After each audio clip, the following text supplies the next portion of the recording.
My name is Jean Guerin, she, her pronouns. I'm a white woman in her 50s with blonde hair mixed with some gray and wearing dark glasses. I'm joining you from my home in Oshkosh, Wisconsin. And I am the co-director, along with Araceli Alonso here, of the anti-human trafficking project called 4W Streets at UW-Madison. STREET stands for Social Transformations to End Exploitation and Trafficking for Sex. It's also part of a larger campus-wide initiative called 4W, which stands for Women and Wellbeing in Wisconsin and the World. Our work through 4W Streets is also pursued under the auspices of UW's UNESCO Chair on Gender, Wellbeing, and a Culture of Peace. You can learn more about Streets and our project through our website, which is 4wstreets.wisc.edu. Streets has a mission to contribute to the end of human trafficking, both locally and globally, through education, action research, and collaborative engagement that are grounded in the perspectives and preferences of survivors. We do this through creative collaboration in higher education that incorporates diverse perspectives and goes far beyond traditional academic approaches. The cornerstone of our work has always been to amplify survivor voices. One way we've accomplished that over the last several years has been to organize a plenary session at each of the last 6, I think, Women in Gender Studies Consortium spring conferences. We're delighted to be back again this year, and we thank all the organizers for giving us this platform once again. This year, we've chosen a topic that builds on our plenary from last year's conference on the pedagogy of care approach we use in our instruction, as well as a theme we've been exploring through our new Two-Way Streets online conversation series around the need for improved criminal record relief for survivors of sex trafficking in the US.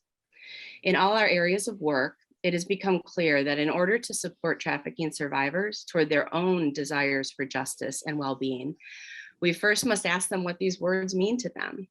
You may be surprised by some of their responses. Ara will now give you some more background on our work and our topic today and introduce our wonderful panelists. Thank you very, very much, Jean. Good morning, everyone. My name is Araceli Alonso, she, her pronouns. I am a cisgender Latina white woman, and I'm joining this call from my home in Madison. I want to talk about using.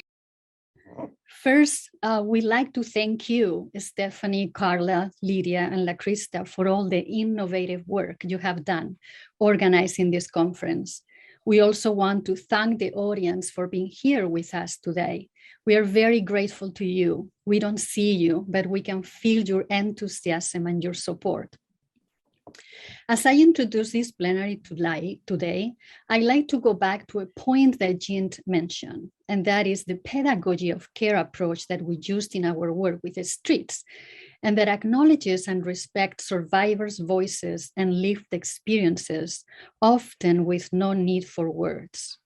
One example of this approach is shown in the slide that you see here that represents what survivors from Nigeria who are living now in Spain share with us about their desire for justice. This exercise that we called Message in the Bottle became a trauma-informed venue inside and out for the women to express their deepest claims for justice without re-victimization. This exercise is based on the 3 principles of our pedagogy of care. 1, embodied language, where we understand language as a process through the actions and reactions of the body. 2, creative expressions, where we use tools based on the arts to respect silence, their suppressed voices, but also to be able to construct individual and collective narratives and stories in spite of that silence. 3, transversal approaches of care, where we use care as a transversal methodology to confront difficult issues, to challenge structural violence and transform it through mutual care and through the care for each other. This is the approach that we used in our research, in our classes, in our collaboration with victims, survivors, agencies, and organizations.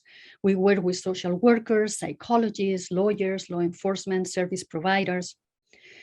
With these principles in mind, and knowing that today we'll be breaking silence, I invite our 3 panelists, starting with Babette Sandman, to briefly, in 5 minutes, please, introduce yourself and answer our first question. What are the most common desires for justice in the survivor community you represent? Babette, please. Bonjour, everyone. Makademi Gwan Anishinaabe Indigenous Cause. My name is Black Feather. I'm known as Babette Salmon. It's good to be here with you all today and talk on this very important topic. Not a lot of people ask this question actually, and it should be asked more often. So I actually appreciate the question. To answer this question, I want to give you a little background on myself. I want to start with my Indian name and how important that was to me at a point in time that I got my Indian name from Jimmy Jackson, who was a very strong medicine man at that time, that era of time, back in the 80s. Up until that point, all I knew in my own life was a lot of violence, watching it as I grew up, and then with myself in my relationships. And I ended up in a shelter for battered women in Boulder, Colorado. And that felt like Skid Row to me, like the dog pound. It seemed like the worst thing that could have ever happened, but it turned out to be one of the best things that ever happened. I met an advocate who was a college student, and I just felt if she could do it, I could do it. So when I came back, I went to college and I started an internship at the Domestic Abuse Intervention Project. And I was writing OFPs and going to court with women, and eventually started doing facilitation of groups, and then started doing international trainings with In Our Best Interest. During that time, though, what I noticed is people don't trust the system. There is so much crime that is not reported because a lot of the women say, what's the use in doing that? I constantly heard of rapes. And when I try to pursue them in the women in my groups to call the police or report it, they say, are you kidding? You know, they're not going to do anything about it. They're just going to rape me, rake me over the coals on all my past, or there's no trust to the system. So I know there's a lot more crime that's reported that is not reported because of the lack of trust. And I think too is people want it to work. They just wish it would work. Like, especially for our Native population, when we see such interest in one person who is missing, we have so many missing, and we wish that the spotlight would come on us sometimes of the many that we have missing. So I would say the two answers that I have here is we wish it would work and we wish we could trust it. That's kind of where we're at. Miigwech for listening. Thank you so much, Babette. Now we are going to call Blessing. So Blessing Joseph, can you please in these 5 minutes introduce yourself and answer the same question? What are the most common desires for justice in the survivor community that you represent? My name is Blessing Joseph. I'm watching from Spain. Precisely, I'm from Nigeria, and basically I live in Spain. And right now I'm a student of Blatters, and I work too during the day. And I have two occupations, fashions, I'm into clothing, and I'm a stylist too. So for me as a Black girl, precisely I will talk about the Blacks. Right now I'm talking about the Blacks because for me, I'm a victim of a survivor of trafficking. And I would say I came through the ship, through someone which I came unknowingly to me. I'm coming here for prostitutions, and so I'll say I'm a survivor of trafficking. And the desires that I wish I was wishing for myself then. I was wishing to be free, like have a freedom, have self-dependence, having these desires of I want to be on my own. I don't want to be on someone. Thank you so much, Blessing. Now, if Mackenzie Valenza, please, if you can briefly again introduce yourself and answer the same question, what are the most common desires for justice in the survivor community that you represent? Yeah, so my name is Mackenzie Valenza. To start, I would like to thank you, Araceli and Jean, for inviting me to speak on this panel. It truly is an honor to be here, even if it's in this virtual world that we've all begun to grow accustomed to. So a little about me. I'm a human trafficking survivor, as well as in recovery from a substance use disorder. I have been working for an organization called Project Respect for the past 6 years. And in 2018, I took on the role of a certified peer specialist. As a topic today is centered around justice for human trafficking survivors. Speaking from personal and professional experience, it's my perspective that justice for survivors is a crucial component in the healing journey that so many of us have been forced to take.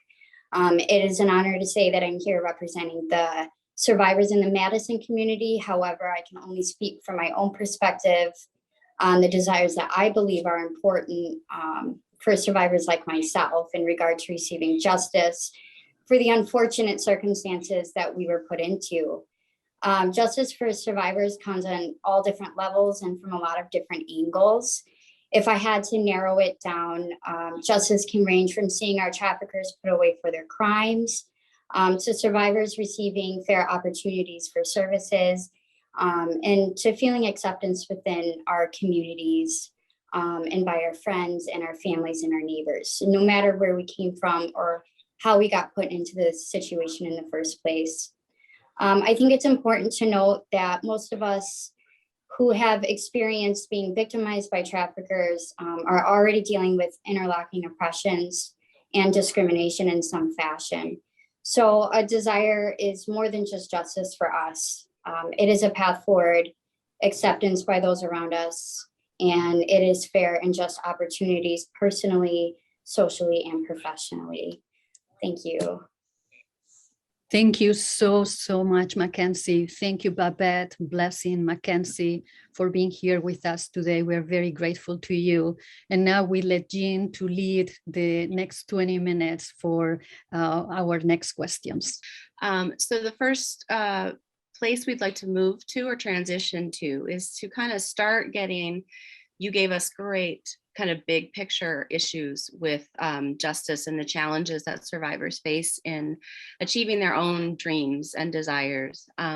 We're trying to get maybe a couple steps down now. So the next question would be, for the justice systems that you interact with, the formal justice systems, what would be the top 1 or 2 things you would like to change? So obviously I heard you, Babette, with, we want to be able to trust the system more and have it not hurt us. That's a pretty basic desire. Can you break that down a little bit and give us maybe some suggestions or thoughts about what specific things might get us toward that goal? And that's similar for all 3 of you. I don't know if someone would like to, Babette, we want to start and then. Sure. Thank you. I've seen the same pattern. I'm from Minnesota. I live in Duluth. I've seen the same pattern over and over and over again. When a crime is reported and it's going to be heard in in court, it's continually, like a stay, a continuation. This crime that the victim is trying to get justice for can be dragged out for a long time. She could have a baby in that time. She could change her whole life in that time. And by the time, it's finally going to happen, it's continued again. So there's this thing about wearing the victim down. And eventually the victim will say, you know what, forget it. My life is so different. I don't even want to think about that again. I don't want to go to court. I don't want to pursue, you know. And I think that's the whole intent, is to wear this person down. Mhm. And I just recently seen this again. And I kept telling her, just hang in there. Don't let them do this to you. Continue, continue, continue, continue. And a lot of people drop out and say, I don't even want to do this. That is a huge tactic that goes on. No one talks about it. That's why I say these questions are really important to talk about, so that it brings up a conversation like this. But we watch it over and over and over again. And that's really frustrating, because, you know, people don't want to pursue it after a while. They're just Right. done. So we need, as advocates, to help people stay in there and get this dialogue going with these prosecutors.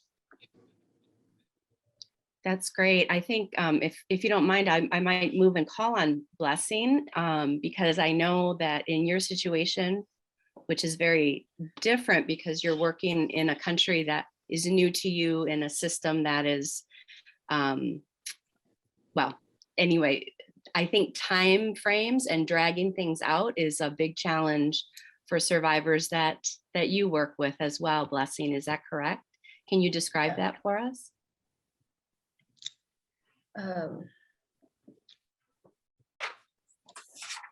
For me, I would say,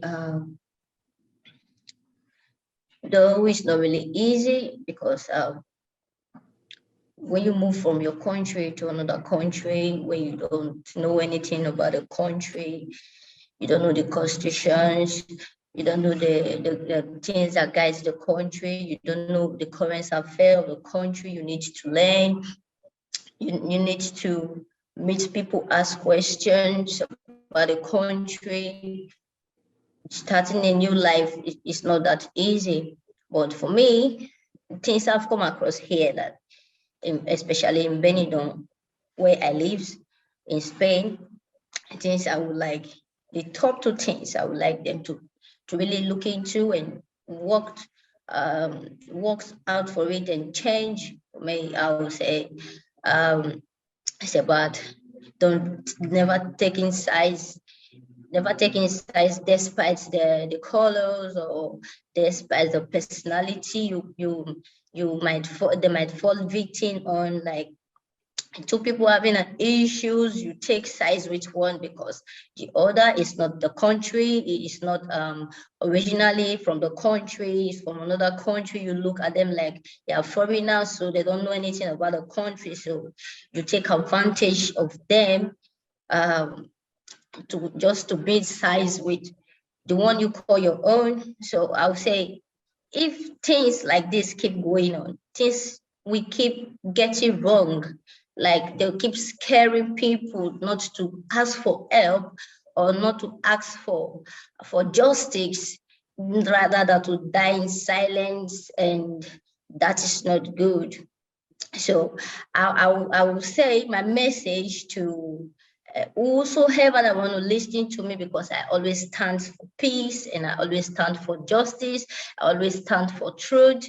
So I would say they have to change this personality of treating people rights, like treating people not to take sides with your own, ask questions, go into it, think of this is human like you.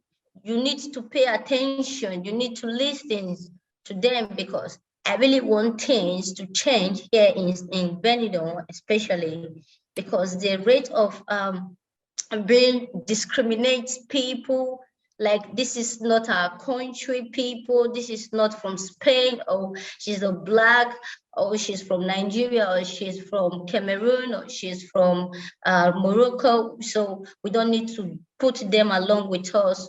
We need to discriminate them. That is not good. They have to change that part, because I'm talking of experience. I've come across those things, so I know how it felt, I know how it pains, I know there has been it's not fair. like they have to change those things. It's not really good, because I call it, most of the time, I always call that racism. I'm sorry to say, but that is from my heart. I call that racism. Like, they really have to change it. For me, if someone is having an issue right now, and the things I've come across, even back then in my country, when you call the police, or when you report this issue to the government, this is what I'm be fixing. This is what I want them to change in this country. They have to take sides. If you are having an issue with someone, they go into it. They have to call the two sides and look into the matter. The one that is wrong, they have to charge you for it. But in this place where I live, I would say things are most differently, especially when you are not from the country. They take sides with their own. So I would like to change that.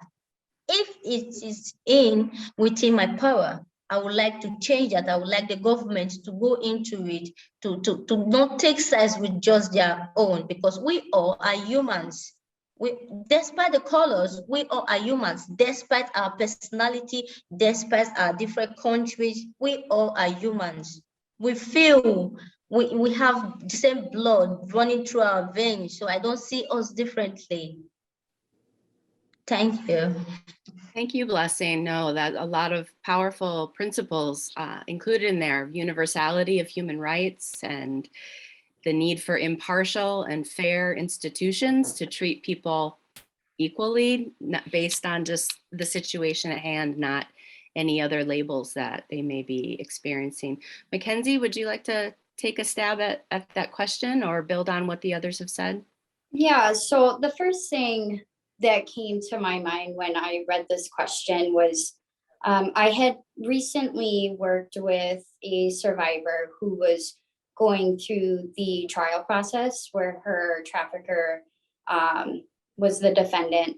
And as it stands right now, if a survivor is called to testify in trial, there is no option to do that anonymously. So she has to sit into the courtroom and he gets to stare down at her while she is, questioned by the attorneys.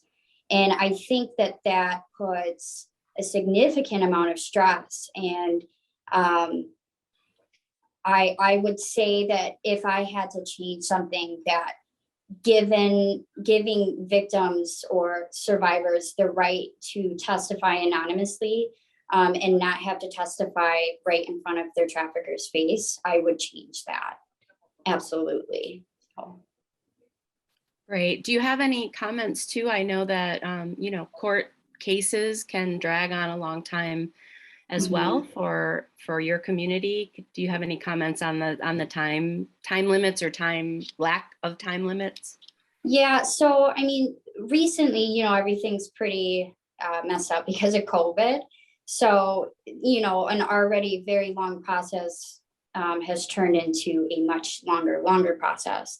And for our survivors that we work with, it's really, really hard for them to move on with their lives if still a year down the road that they're still thinking about having to go in and testify.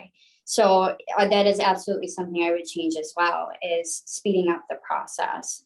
I think that the more prolonged it is, the more trauma that survivors have to endure. And it's really not good for their mental health. And they really, a lot of women that I've worked with personally, stress that they're just ready to move on with their life and they want this to be over with. And then, after, say, the trafficker is convicted, now we got to wait another 4 months for sentencing. And then the option to give a victim impact statement is always there for survivors, but that's also a stressful component at the end. So just the longevity of the whole entire system it's too much. Yeah. Someone did just ask a specific question. Were people able to testify via, online during COVID? So I know federally most of everything stopped in its Okay, tracks. right. So, and if there was a few that got through, I was not aware of them. And just speaking from what my knowledge is sitting here right now, I would say on the state level, some things did proceed forward in the virtual world. I would say that on the state level, the chances of going to trial for trafficking is pretty low.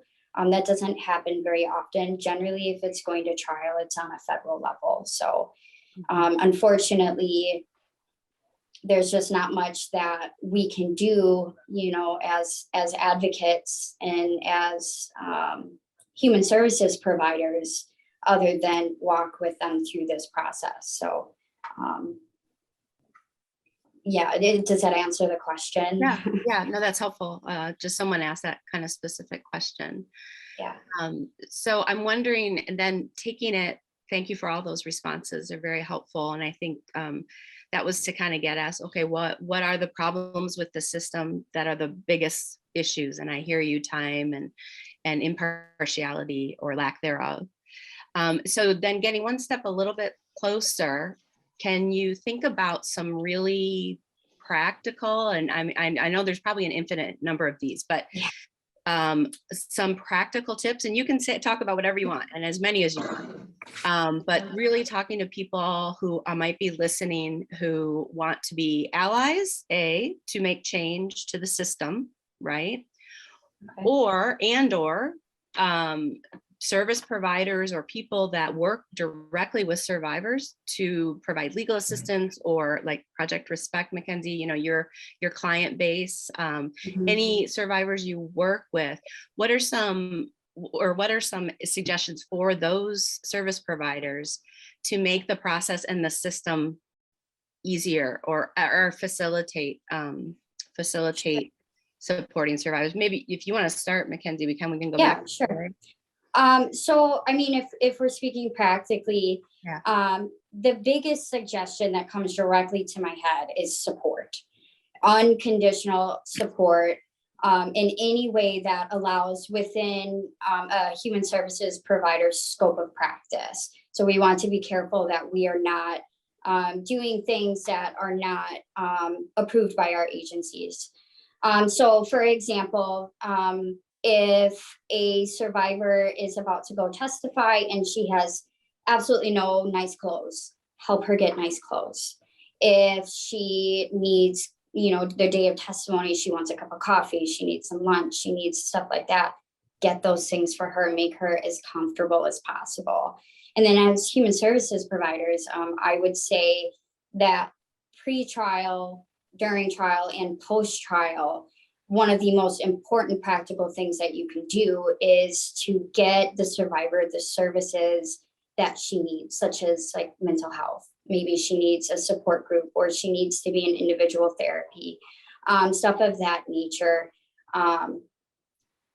Walk alongside her. That is the most practical thing you can do. Be there every step of the way, physically be there. And like I said, try and help her, make her as comfortable as possible, make her as confident as possible, make sure she's fed. All of those small things are super important for a survivor to feel as comfortable as possible leading up to trial, during trial, and after trial. So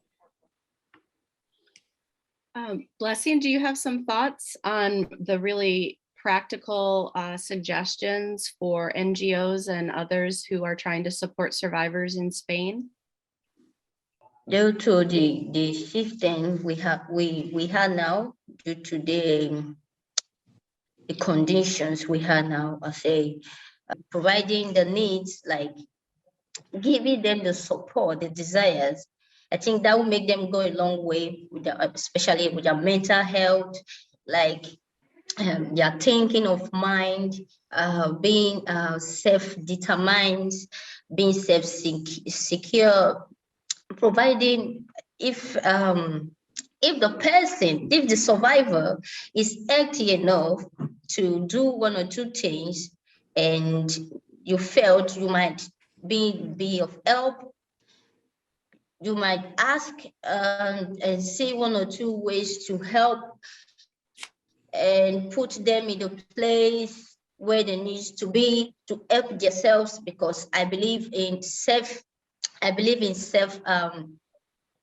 provider. Like, I like doing things myself. I like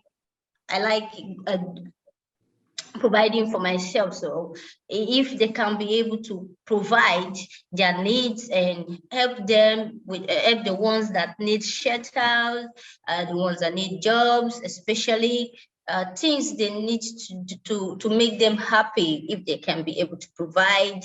And for those survivors, I think it will help lives, it will save life, it will go a long way, it will make the mind not to think of evil, or making them to feel oh, this is the place I should be, this is what I should become in future, because I'm a survivor. So for the moment, I need to do this, I need to do that for the future, to be able to secure my future for myself and for my for myself, or thereabout.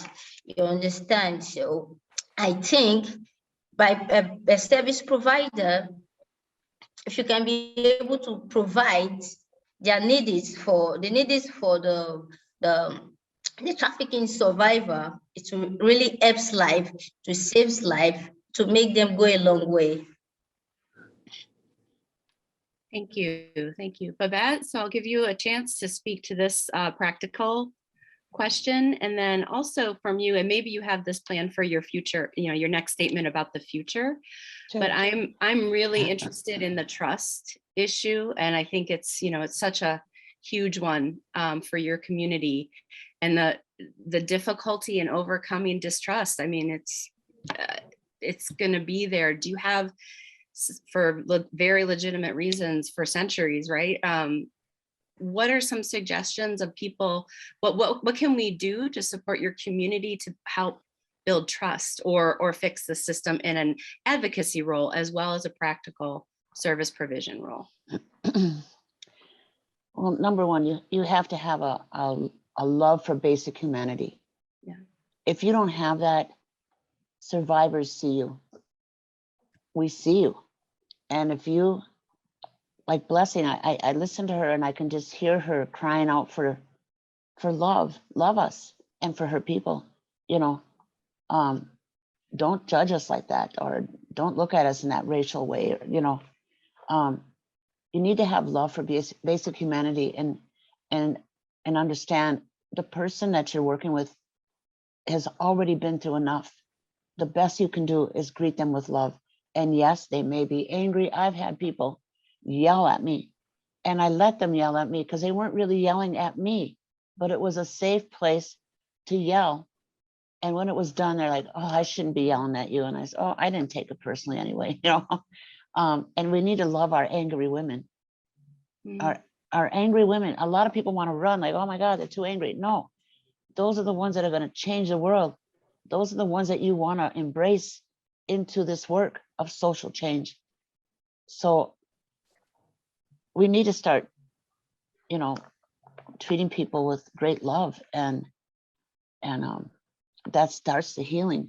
And things that Mackenzie is saying, just a simple meal. I remember working with a woman held hostage for 3 days, and I worked with her all day getting everything in place. And but I asked her at one point, are you hungry? Well, down the road, she sent me a card and she said, you asked me if I was hungry and you fed me. That was the only thing she really remembered out of everything, was you gave me a meal. But I also want to talk to, don't be afraid to talk to prosecutors.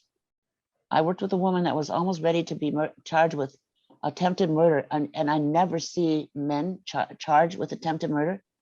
She was charged. She thought she was going to lose her life, so she got the knife instead. But I worked with that prosecutor and said, there's no file on her. Look at his. I mean, I just kept talking to him. We got a stay of adjudication. And if you know what that is, in a year, if she did no same or similar, that charge is basically gone. A stay of adjudication is like a gift, but we need to talk to the prosecutors. We held lunches with judges and attorneys and social workers these are all systems that can be great barriers or great help. But we would hold lunches or breakfasts with them once a month just to talk about topics like sex trafficking, or try and really, because how often do they get out into the streets? You know, we had to bring the streets to them. So don't be afraid to talk to a prosecutor. But your best thing to do is to really come from a love for humanity and love people, and start there, and they'll feel that from you. I mean, I had an advocate that I didn't like at all at first, but she kept hanging in there with me. And she's the reason I went to college, because if she could do it, I could do it. You know, I gained a respect for her, but she hung in there with me. I was one of those, what are you going to do, you know? And but she hung in there with me. She didn't run away from me.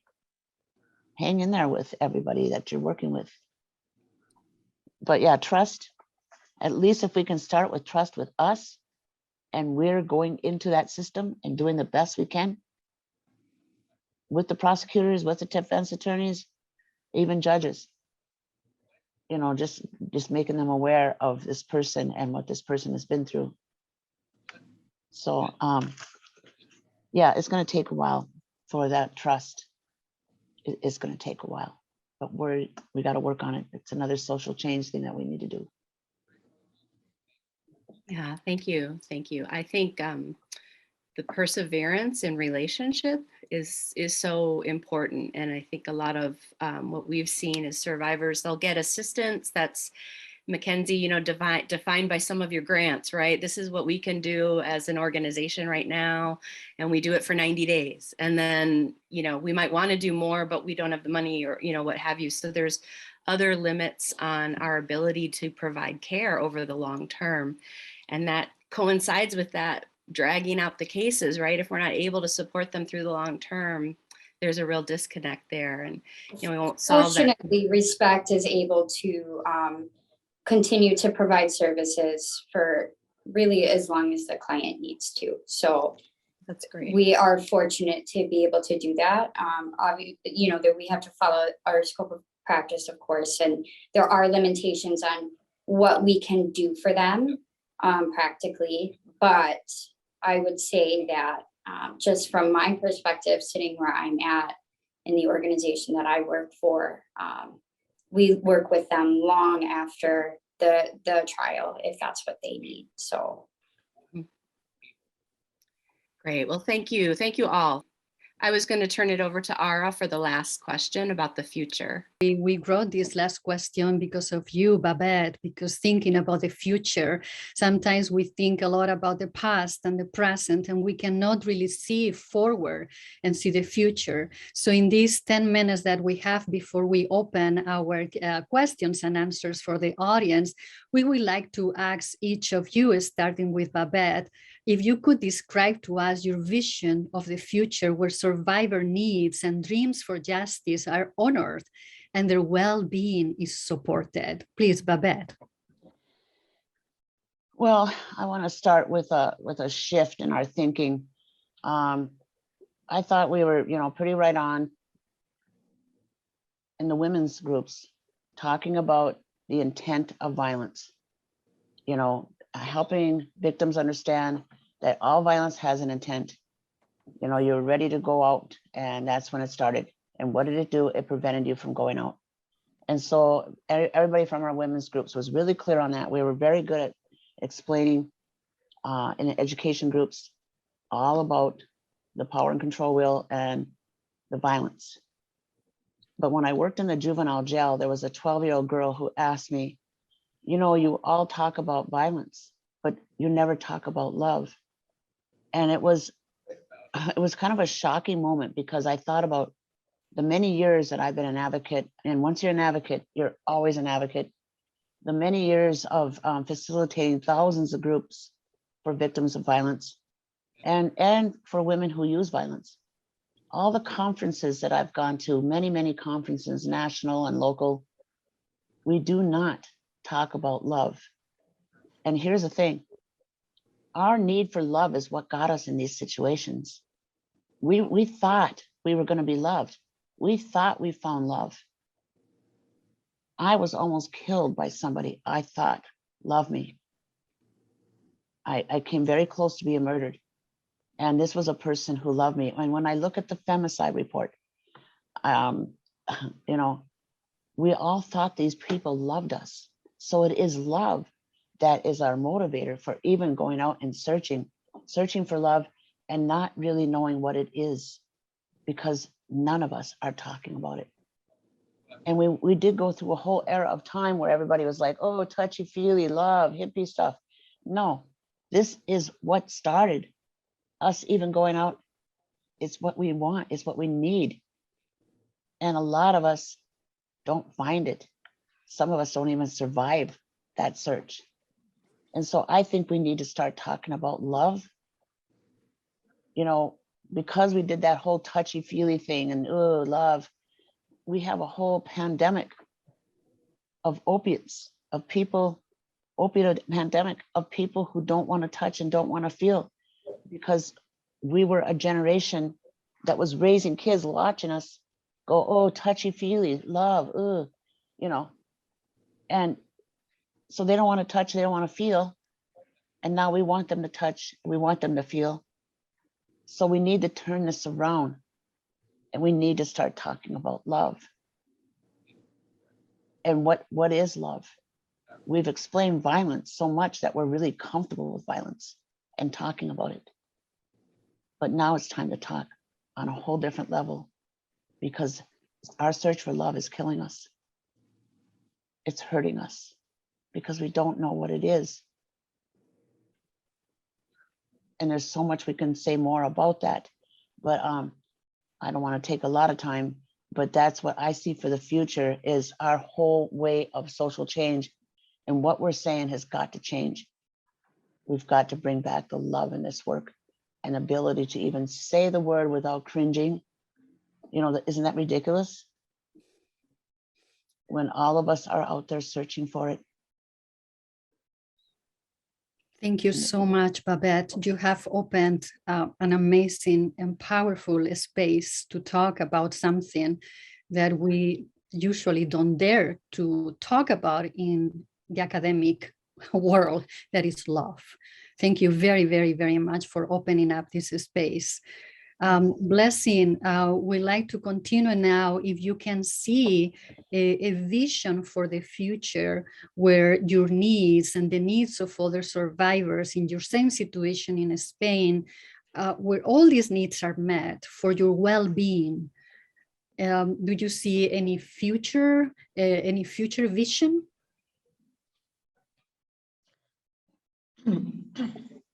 Yeah, I'll say, you know, there's always a saying in my darlings that says, he who has lives has hope, because when you have lives, you have hope ahead of you.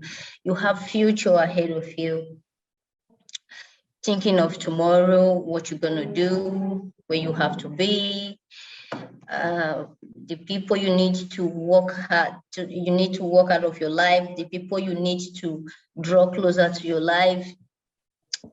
I would say in here in Spain where I lived, the future I hope for survivor, because when I'm saying something, I'm speaking out of experience, because I've come across a lot of things ever since I left home to this place. So the hope I have for future for survivor is they have to be to have that feelings, that hope they have always wanted to be. I want to be this, or I want to be that.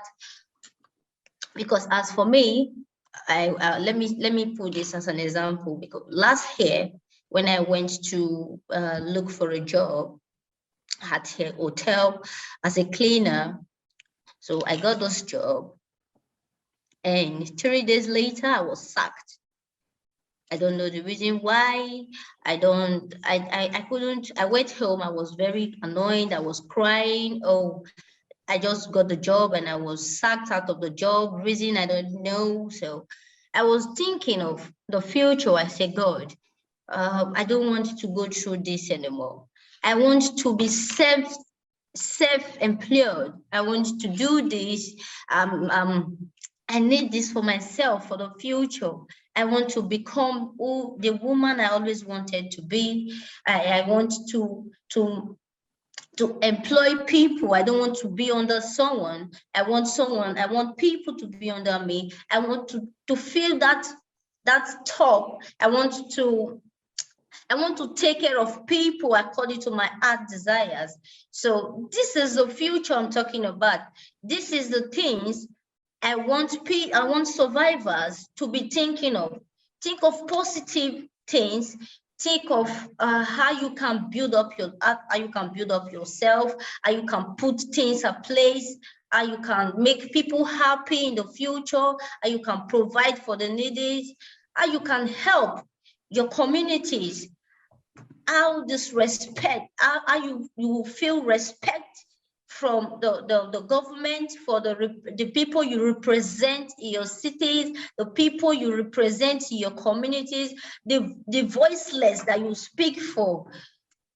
So you have to be positive, you have to think, you have to don't let people neglect your future. Don't let people talk you down out of your future. Once you felt this is what I want for the future, this is what I hope for the future, you work towards it and you can achieve, you can grab, because they said success doesn't come in a day. If you want to be successful, if you want to be successful in your future, you have to work towards it. You have to grab that you take that fear away, because once you are scared of, oh, I can't do this, like I can't go through this, because last year I went to a fashion course where I paid 45 euro per a month. So the woman got me annoyed. My teacher got me annoyed, like, because me, I don't like when they bullies me, or when people think they're on top of me, or when you think you are more than me. I don't like that. I don't like people taking advantage of me, because I know what I want. I'm doing this for my future. I'm doing this for the future of others, because I need to get there to take the people that are here along with me. Because this life that we live in is a communication and is a help. You need help for people to get here, and people need help from you to get where you are, to get to your position, to get to your level. So for the future, I always speak about the future. I think about the future. That is why I'm here today. That is why I can be able to represent my people today as I'm speaking with you. That is why they choose me to represent my class, and that is why they choose me to represent my city. So if I wasn't thinking about the future, I won't be here, I won't get here, and I would just be like that, like I don't care. So I think about the future. Even right now, I'm thinking about the future. I want to become that great woman. I want to become a fashionist. I want to get my own shop. I want to put a smile on the needy's face, because once you have opportunity to help people that are not up to your standard, or people that need help, I feel you put a smile, you help lives, you help to save lives, you put a smile on the homeless and the motherless, the fatherless, the I don't know how to put it. You put a smile on a lot of people's life, you contribute lives on people's lives, you help people to think of better tomorrow. So I'll say the future, what the future holds for us now, we don't know, because we the foreigners living in Spain, I'll say, speaking from the mouth of my people, we are going through a lot of things that will we pray for better tomorrow, for the future. We need to be self-determined of what we want to do and what we want to become for tomorrow. So, and secondly, the jobs is pain is very, very bully, like it's very, very annoying, because right now they are making things difficult for the foreigners. I'm not talking about just the Black, because we have a lot of countries living here in Spain. So if the government here can be able to assist us a little bit, like making the things that we need to have the residency very easy for us to provide, I think many people, not all, because some people doesn't want to get dead, they doesn't want to move. They always want anything that comes free. They feel maybe life is just like that. They don't think about the future. They don't think what the future holds for the children. They don't think about anything. They only think of today. Thank you so much. You gave us so much to think about in that. I would like to, we're running a little short on time, so I would like to give Mackenzie a chance also, but thank you so much. We also have a few questions that we'll have for you after Mackenzie speaks. Thank you so much. Mackenzie, we are building up a lot with love and happiness and respect, and moving away from fear. So Mackenzie, in a few minutes, how can you encapsulate your dreams for the future? So to really sum it up, I think that the best way that I could answer this question is one, it's a tricky question because everybody perceives their situations differently, and a vision of what justice should look like for all. It's not a one size fits all thing. So, I mean, overall, I think ideally in this perfect world, it would reside in a world where survivors' needs and dreams for justice are honored and their well-being is supported. Their experiences, their values, and their opinions are valued by their neighbors, their families, and their friends, and their communities, and those around them would remain culturally competent.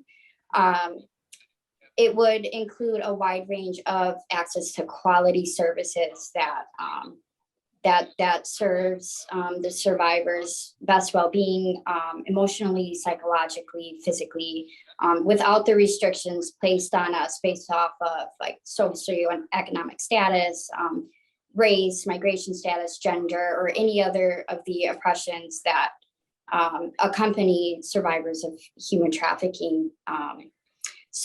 And lastly, I believe that the ideal vision for justice would include fair and just consequences for the traffickers who are responsible for the manipulation, the false hope, the pain, the trauma, and all of that were placed on us as survivors against our free will. So that's a lot of stuff in such a small little nutshell, but I hope that truly represents what I feel would be the ideal vision for survivors in the future. Thank you, Mackenzie. That was beautiful. I think that encapsulated a lot of the other two panelists as well. And it does bleed in, I'm going to take over now, the Q&A. It does bleed in very well, especially your last statement there, Mackenzie, with our first question that we received, which is one that I really have as well, and one we've been talking about at Streets quite a bit. I'll read it. It's well written too. Many survivor victims may feel uncomfortable with law enforcement and those systems. Are there ways we can imagine a world that does not involve law enforcement? Is there justice for survivors without law enforcement? And so you stated the fact of why it is so important to hold perpetrators accountable for what they do. But I think one of the challenges, especially in the state of Wisconsin, but other parts of the world, we tend to take a law enforcement, Department of Justice, prosecution heavy approach without providing everything that the survivors need at the same time. So I would welcome your thoughts on how we can maybe flip that, or what justice looks like that doesn't actually involve the justice system per se. Yeah, I mean, ideally, I think that aside from the survivor obviously having to speak with, law enforcement and possibly the prosecuting attorneys. I think that ideally to keep her out of it entirely, aside from those private conversations, would be the most beneficial for her, I should say, or his mental health, because we know very well that it goes both ways. Unfortunately, it's such a complicated system that there's no way around a survivor getting out of testifying, aside is, if he were to take a plea deal. That's the only way around it. And so it's a hard question to answer, because there's so many layers to the legal aspect of it, that even just changing one of those small little things, even if I'm changing that she doesn't have to go, testify in front of him, there's still all of these other, aspects to it, such as receiving, proper quality, not just receiving mental health care, but receiving quality mental health care, even if she is living in poverty. Because as we know, without the proper insurance, it limits our access to the services that are out there. So Thank you. I No, hope that that's this great. is kind of answering your question. I'd like to answer that question. Please, Babette, yes. Number one, these perpetrators have so many rights. It's unbelievable. Right. Yeah. I mean, they have the right to see their accuser, and which holds a person to, come face to face with them. Also, there's a very big mistrust of police, and there's some systems that, I'm not going to say that police officers are supporting sex trafficking, but we do know there are systems that are benefiting somehow. And so there's a huge mistrust. But one of my thoughts is, like a grandmother circle for victims, something that you can come to this just for like a healing circle, or for us, maybe a sweat lodge, and the full moon ceremonies, and an auntie circle, whatever you want to call it, but something that, because it just seems like victims are on their own a little bit. They have an advocate, but just to have more of an ongoing circle. And I think that would be really helpful. Wonderful. Wonderful. Thank you. The next two questions, I'm going to kind of combine them because we are running out of time. So these last answers, if you can sort of brief, but the questions relate to educating communities about human trafficking and the needs of survivors. So Blessing, I might start with you. Do you have some ideas about education and the need for education, whether that's in Spain for people to help survivors, or back in Nigeria, for example? How can education help fill the need, possibly for younger generations or other community members? I'll say education, that is a good idea. For me, I would say education make them go a long way, to teach them of rights, knowing their standards, knowing their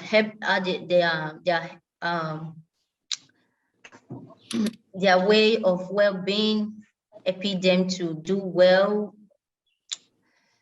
helping them to provide for good living, jobs, and helping them to associate themselves with people, helping them to have the right to speak, helping them to feel that they are more important in the society.